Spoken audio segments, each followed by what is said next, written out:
All right, Stephanie, we're going to watch your butterfly here from the side. This first two things. Number one, eyes are looking straight down to the bottom of the pool. That's excellent. We always want to have a good body line and a good body position in the water. And when you keep your head down, you're keeping your spine in line. And that's really good. So number one, that looks great. Number two, this recovery, it's so much better than I can ever remember seeing you before. And I think we talked about it at a previous meet as well, that you're doing much better with that fly. Remember with this recovery, don't let your hands come too close together as you enter. Keep them about shoulder width apart. I think if you keep them shoulder width apart, it's going to help you keep your hands a little bit higher in that water. As we come in here, you can see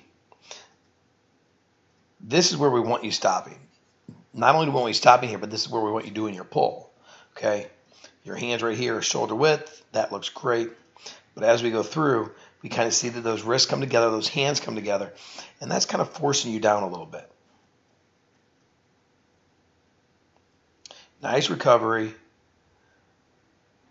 We got to work that second kick a little bit better. We can see that you're doing it, but it's not as strong as I think you're capable of doing it. So you can just see 1, 2, 1, 2. So your second kick is way too deep and really almost too soft of a kick. Try to get that kick a little bit stronger, a little bit more aggressive. Good job of getting your head down early. That looks fantastic. Let's see, where did you breathe? That's another question.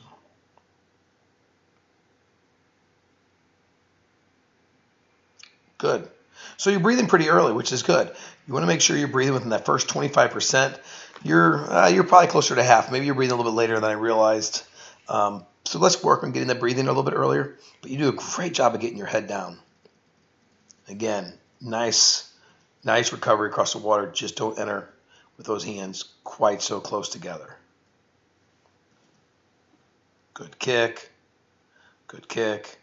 Good kick, Steph. All right, on her turn. That was a much better turn. You were much higher into the wall, which is fantastic. Did you breathe that last stroke in? That's the question, because I wasn't looking for that. Okay, so that's interesting. You didn't breathe your last stroke in the wall, and thus you were much higher in the water. So make sure you're not breathing into the wall, because I do think that could be a big difference in what your turn is going to look like.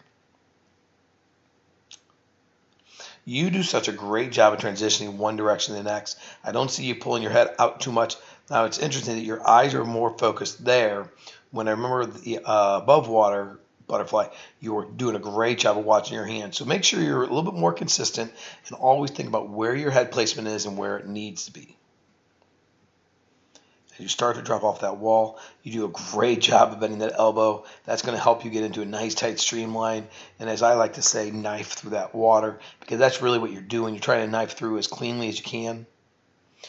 Good job of waiting about 2 to 3 seconds off your start or off your turn with your dolphin kick. You know, ideally, if you're doing it correctly, you're going to get out further because of it. So you want to hold that streamline a little bit.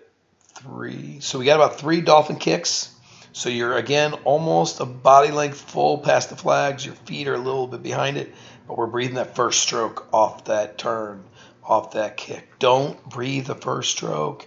Stop breathing the first stroke, okay? But good job of getting your head down.